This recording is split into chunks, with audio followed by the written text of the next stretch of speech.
Good morning everybody. Today we will see the anatomy of external ear. In this lecture we will see the anatomy of external ear. In next lecture we will see the anatomy of middle ear. You know that ear is an organ of hearing. It also helps in the maintaining the equilibrium of the body. This loud reading is quicker way of memorizing. It says that if you read loudly it will be quickly memorized because the center of hearing which is present in the temporal lobe, it is also present just above the ear, and this motor speech area, all these three get activated simultaneously. That's why it is loud reading is quicker way of memorizing. This human ear is the most sensitive to sound frequency ranging from the 1500 to 3000 hertz. There are three parts of the ear. One is the external ear, middle ear and inner ear. So today we will see the external ear. This is the external ear. It consists of auricle, external auditory meatus and tympanic membrane. Medially it is limited by this tympanic membrane. Then this one is the middle ear which is present in the temporal bone. It is also called as a tympanic cavity which consists of these three ear ossicles which are connected with each other, and then they will send these sound waves towards impulses from the sound waves towards the inner ear, which consists of three semicircular canals and organ of Corti. So we will see the external ear. This external ear consists of this ear pinna or ear auricle, okay, and which leads to a one meatus that is called as a external acoustic meatus or external auditory canal, which is limited medially by one partition is there that is called as a tympanic membrane, which is a trilaminar fold which placed obliquely making an angle of 55 degree with the floor of this external auditory canal. So we will see auricle, external acoustic meatus or external auditory canal and tympanic membrane one by one. So this pinna or auricle, which is the projections which is present on the lateral aspect of a skull, okay, and which shows various elevations and grooves on the lateral surface. It is made up of an elastic cartilage, that is yellow elastic cartilage which is crumpled cartilage, and it is having various parts. This is the lobule which consists of only skin and fibrofatty tissue. This cartilage is absent here. So this is the auricle or pinna. Then next is the external auditory canal which leads to a external auditory canal which is partly cartilaginous. This lateral 1/3 is a cartilaginous and medial 2/3 is a bony part, and it lies within the temporal bone. Okay, it contains various glands, that is a ceruminous gland which are modified sweat gland which secretes the wax, and this wax cover or it acts as a waterproof membrane between this skin.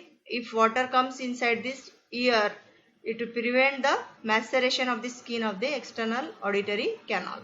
Then lastly, tympanic membrane is there which form the medial wall of external ear, which is present between the middle ear and external ear. Okay, it is a epithelial and lining is the cuboidal lining is there. It changes this acoustic waves or acoustic energy into a mechanical energy. On the medial aspect, it provides the attachment to the handle of malleus. It is also called as a ear drum.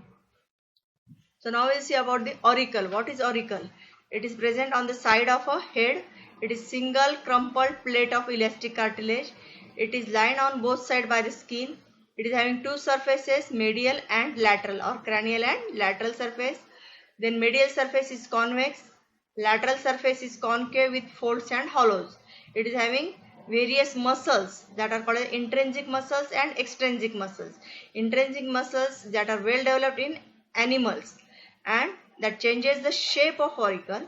Then extrinsic muscles which move the auricle as a whole. So what are the functions of this auricle? It gives support to the spectacle. Nowadays it also helps to wear the face mask, that is during corona. Then it also helps to wear the earring.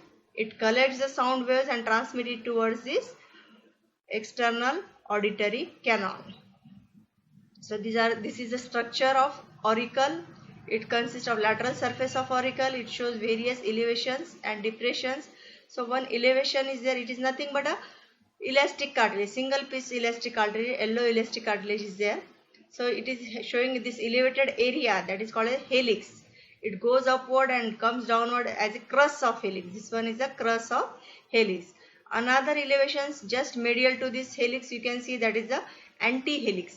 In the upper part, it shows two crura, and in between these two crura, it encloses one fossa, that is called as a triangular fossa.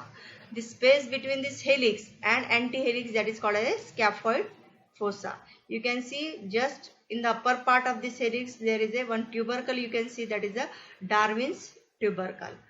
Then this is a crus of helix. Just above the crus of helix or inferior crura of this anti-helix, there is a depression, and that is called as a concha.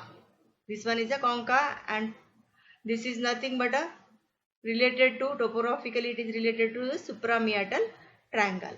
Then you can see that there is a ear canal is there, which is guarded by one fold, that is called a tragus.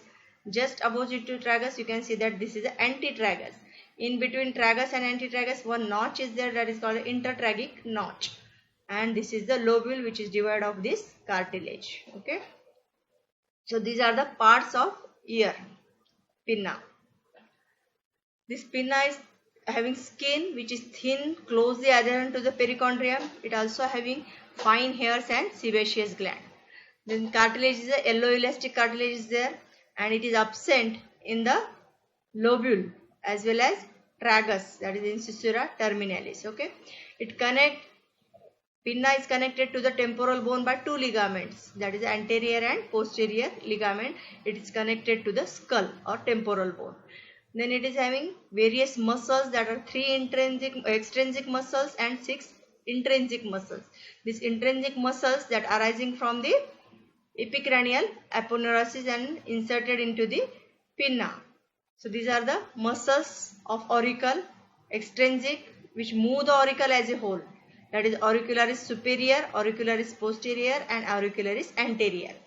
And intrinsic muscles that modify the shape of pinna, that is the helicus major, helicus minor, tragicus, antitragicus, transversus auriculari or obliquus auriculari. And all these muscles that are supplied by the temporal branch of this facial nerve. So these are the muscles.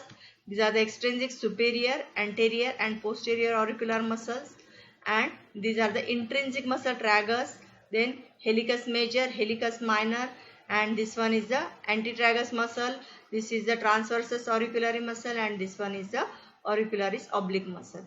So these are the muscles, intrinsic and extrinsic muscles, and these muscles are well developed in the animals. It can change the shape, it can move the auricle. Then what is the nerve supply of this pinna? So divide this nerve supply on the lateral aspect and medial aspect. Again divide this lateral surface into two parts, upper 2/3 and lower 1/3. So upper 2/3 by the auriculotemporal nerve and lower 1/3 by the great auricular nerve, that is on the lateral aspect. Medial aspect, again you can see that there is upper 2/3 by this lesser occipital and lower by the great auricular nerve. So this great auricular nerve supplies both lateral as well as medial surfaces of the auricle. Okay, and this root of the pinna, that is supplied by the auricular branch of a vagus nerve.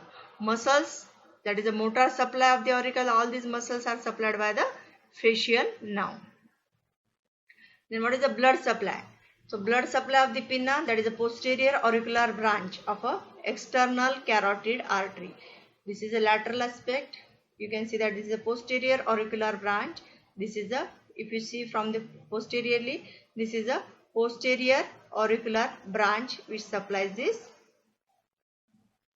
external, which is a branch of external carotid artery, supplies the pinna, and as well as it is supplied by the anterior auricular branches of a superficial temporal artery.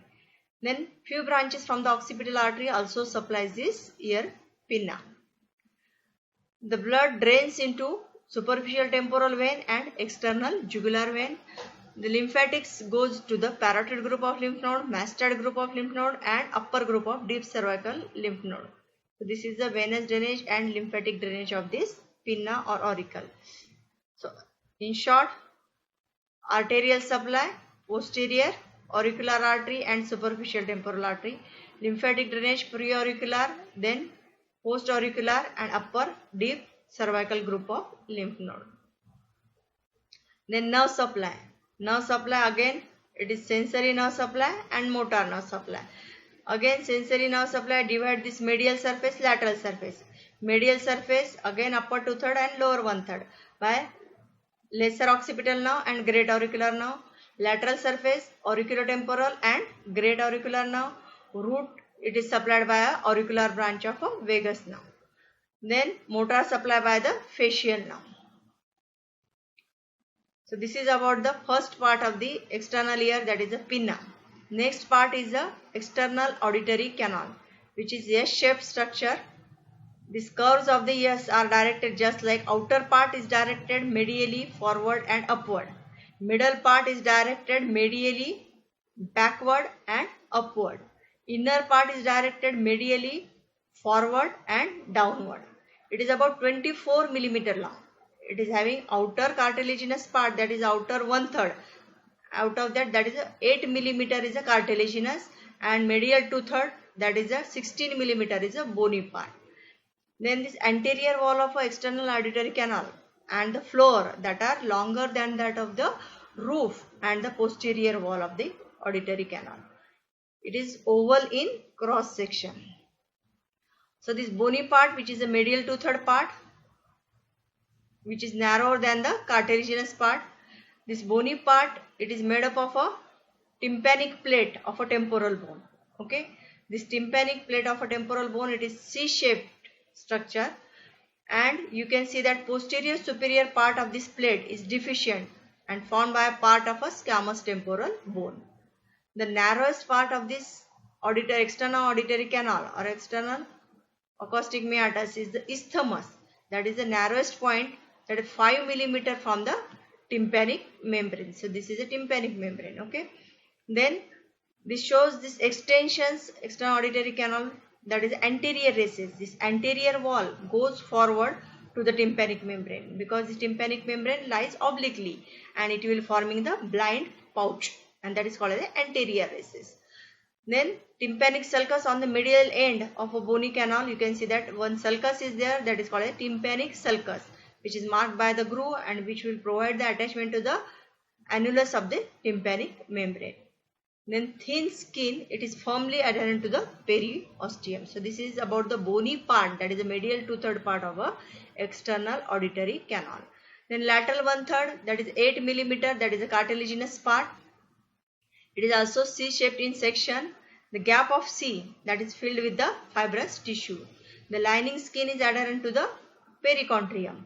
It contains hair, sebaceous gland and ceruminous gland, which are nothing but a modified sweat glands which secretes the wax.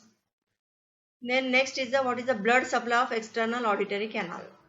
Again, it is divided into two parts, outer part, inner part.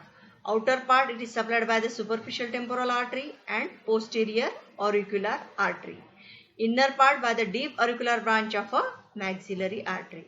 Lymphatics goes into the preauricular group of lymph node, postauricular group of lymph node and superficial cervical group of lymph node. The nerve supply, the anterior half, it is supplied by the auriculotemporal nerve and posterior half by the auricular branch of a vagus nerve. So this is about the blood supply and nerve supply of this external auditory canal.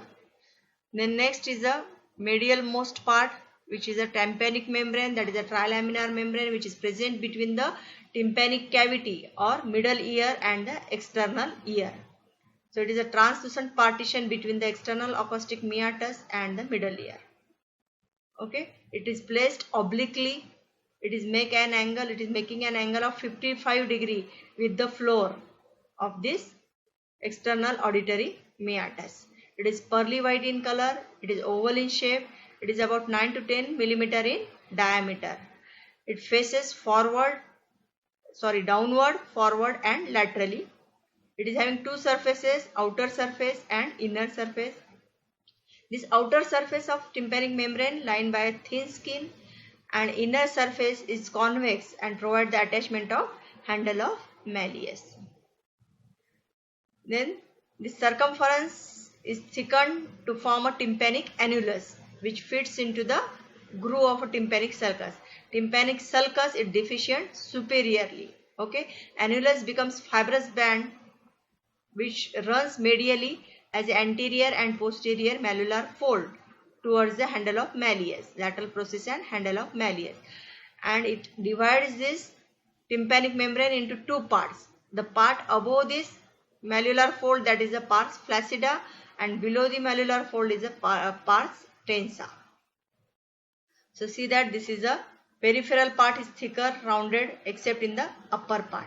Okay, this is called the annulus. Then annulus is attached to the circumference of a tympanic sulcus, which ends in the notch. This is called a notch of Rivinus in the upper part. From this notch, two folds are going downward towards the lateral process and handle of malleus. These are called anterior and posterior malleolar fold. Okay. The part just above this malleolar fold, that is called as pars flaccida, and this part of a tympanic membrane below this malleolar fold, that is the pars tensa. So this pars tensa is the largest part below the malleolar fold. It consists of three layers. Central part of this pars tensa, it is tented inward at the level of tip of this malleus, because it gives attachment to the tip of handle of malleus. Okay, and this maximum convexity, it is called as umbo. And in the anterior inferior part of this tympanic membrane, it is most illuminated part while examination of the ear. Here you can see the cone of light. Then pars flaccida or Sharpens membrane. It is a triangular area above the malleolar fold. So this is a Sharpens membrane. Okay, and it is divided of fibrous tissue and annulus. It fits into the notch of Rivinus. So this is a umbo, that is a maximum convexity is there. Okay, from this outer aspect you can see this maximum depression. Okay, and this is a handle of malleus, this is a lateral process, and this is a incus, and this is stapes. These are the ear ossicles. You can see that there is a anterior inferior quadrant. This is a cone of light you can see.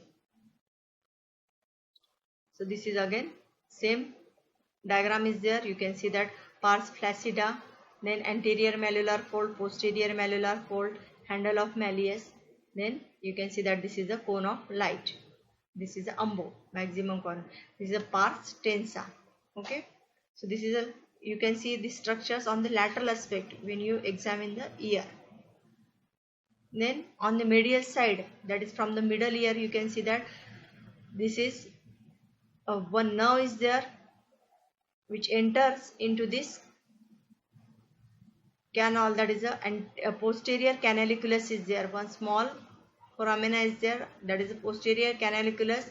The nerve, that is the chorda tympani, branch of a facial nerve. This facial canal is there which is present behind this ear, and this chorda tympanic branch enters into this middle ear cavity, that is through the posterior canaliculus, and exit through this anterior canaliculus is there. So it is present just beneath the pars flaccida. So in the upper part of tympanic membrane you can see that important nerve, that is the chorda tympanic branch of a facial nerve. Okay, and so that to preserve this nerve you have to take the incision in the maryngotomy in the inferior part, that is the posterior inferior quadrant. You can take this to preserve this chorda tympanic branch of a facial nerve. Again, this is having three layers: outer cuticular layer or epithelial layer. It is continuous with the external auditory canal or external acoustic canal. Then middle ear, that is the lamina propria of the pars tensa, has radially oriented fibers in the outer layer, circular and parabolic and transverse fibers in the deeper layer. Then this arrangement probably accounts for the complex pattern of the tympanic membrane displacement during the sound stimulation. These radial fibers normally merge with the annulus tympanicus. In pars flaccida, the lamina propria is less marked, and the orientation of the collagen fiber seems random. Then innermost mucosal layer, which is continuous with the mucosa of the middle ear. So these are the three layers: outer layer which derived from the ectoderm, middle layer from the mesoderm, and this inner layer from the endoderm. Now we'll see the blood supply of this tympanic membrane. Again, outer surface and inner surface. Outer surface by the deep auricular branch of a maxillary artery. Inner surface, anterior tympanic branch of a maxillary artery, and posterior tympanic branch of a stylomastoid branch of a posterior auricular artery. Venous drainage, outer surface, that is in the external jugular vein, inner surface into the transverse sinus, and venous fluxes around the auditory tube. Then lymphatic drainage, that is into the preauricular group of lymph node as well as retropharyngeal group of lymph node. So this is the blood supply by these deep auricular branches, then auricular branch of a stylomastoid on the external aspect, outer surface, and on the inner surface it is supplied by this branches from the stylomastoid artery or branches from the deep auricular, then anterior tympanic artery and posterior tympanic artery. So this is the blood supply of a tympanic membrane. Then nerve supply. Nerve supply again divides into outer surface and inner surface. On the outer surface it is supplied by the auriculotemporal nerve, that is in the anterior-inferior part, and in the posterior-superior part by the auricular branch of a vagus nerve. Sometimes communicating branches of facial nerve also supplies this posterior-superior part. Then inner surface by the tympanic branch of a glossopharyngeal nerve through the tympanic plexus. This is a nerve supply of a tympanic membrane. This is in short outer surface by the deep auricular branches of maxillary artery, inner surface, anterior tympanic and posterior tympanic branches. Okay, anterior tympanic by the maxillary artery and posterior tympanic branch of a posterior auricular artery. Venous drainage, outer surface drains into the external jugular vein, inner surface into the transverse sinus. Lymphatic drainage into the preauricular group of lymph node and retropharyngeal group of lymph node. Nerve supply, outer surface by the auriculotemporal nerve and auricular branch of a vagus nerve. Inner surface by the tympanic branch of a glossopharyngeal. So this is in short about the external ear, which is having three parts, that is the auricle, then external auditory canal and tympanic membrane. Now we will see in short about the applied anatomy, that is the examination of ear. So you have seen that it is a S-shaped structure. So to visualize or to make a straight canal, you have to pull this pinna upward, backward and laterally.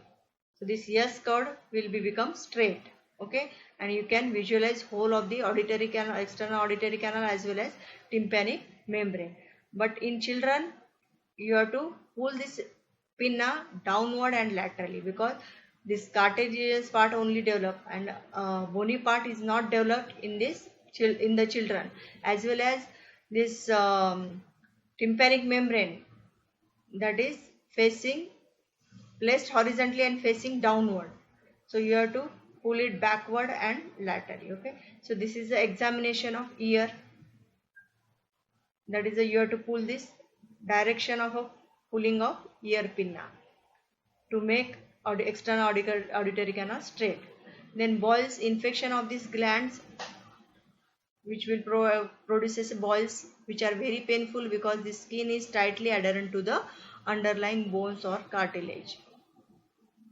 Then irritation while removing this wax, itching will be there, and if there is a irritation of auricular branch of vagus nerve, it will causes the cough, and that cough is called as a ear cough. Sometimes this may cause because it is very dangerous, it may cause the death also due to the cardiac arrest. Then if there is a mild stimulation of this auricular branch of vagus nerve, it may also causes the increase in the appetite. Then foreign body, just like a insect or any other peas, nuts may be present in this or may be caught in the external auditory meatus as well as wax. So you have to remove this foreign body. For that you have to do this syringing. You have to syringe this and remove this foreign body.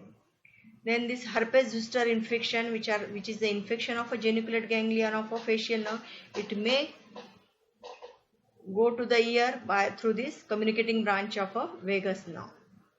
Then ear lobule you can take as a sample for the demonstration of a lepra bacilli in the leprosy, that is a ear lobule. And this pinna is also acts as a grafting material. Okay, you can use it as a graft. Then hairy pinna, that is a Hollandric gene which is present in the male. Then inflammation of this cartilage, that is called as perichondritis. Then if injury will occur in the pinna, you can see that there will be a formation of a hematoma may be there, accumulation of blood, and it will causes the hematoma. Fibrosis will occur and there is a cut of the blood supply to this cartilage, and it will produce as a growth, and that is called as a cauliflower ear. Then you have seen that maryngotomy, you can take an incision in the posterior inferior quadrant of this tympanic membrane if there is any infection of the middle ear. To relieve that pain or to remove the infectious material from this middle ear, you can take an incision on the tympanic membrane, and that procedure is called a maryngotomy. And while doing maryngotomy, you have to take a care to avoid the injury to the cauda tympanic nerve, which is present in the upper part of this tympanic membrane. So you have to take an incision in the posterior and lower quadrant. Then this is an examination of ear with the help of one instrument that is called an otoscope, and this is called an otoscopic examination. You can remove the wax or any foreign body with the help of a syringe. This is the tympanic membrane, which is divided into 4 quadrants, and this is the anterior quadrant. In the anterior quadrant you can see that cone of a light, and posterior quadrant, that is the posterior inferior quadrant, you can take an incision in the maryngotomy to avoid the injury to the cauda tympanic branch of a facial nerve. Then this is in short about this development of a external ear. So here first pharyngeal cleft is there. Around this cleft 6 elevations, 3 cranial and 3 caudal elevations will be occurred, that are called as a auricular hillocks. And later on these hillocks join with each other to form a auricle. If there is any defect or non-fusion of this auricle, it will produce as the anomalies. This is the first pharyngeal cleft. Okay, above and cranially and caudally these elevations will occur, and that will forming the auricle. This will forming cleft will be forming the external auditory canal. This is the first pharyngeal pouch which will go towards this cleft, and it will forming a tibotympanic recess which will forming auditory tube and primitive tympanic cavity. And this area, this will forming the tympanic membrane. So it is a outer layer derived from the ectoderm, middle layer from the mesoderm, and inner layer from the endoderm. So you can write anomalies in the applied anatomy: preauricular sinus, anochium, then bat ear deformity, as well as you can write about the cryptoceum, then microtium, diminutive ear or hidden ear. So these are the various anomalies, that is atresia of an external auditory canal, then changes in the curvature of the canal, then stenosis of the canal. These are the various anomalies of a shape of a pinna. This is a bat ear where this or Smith's bar. This is a cryptotia, this is a microtia. See that this is a preauricular sinus. This one is the anotia, means absence of this pinna, and this is a bat ear where this antihelix is absent. So these are few anomalies you may write in the applied anatomy of a pinna or external ear. So this is about the external ear. In next lecture we will see about the middle ear. If any doubt you can ask me. Thank you.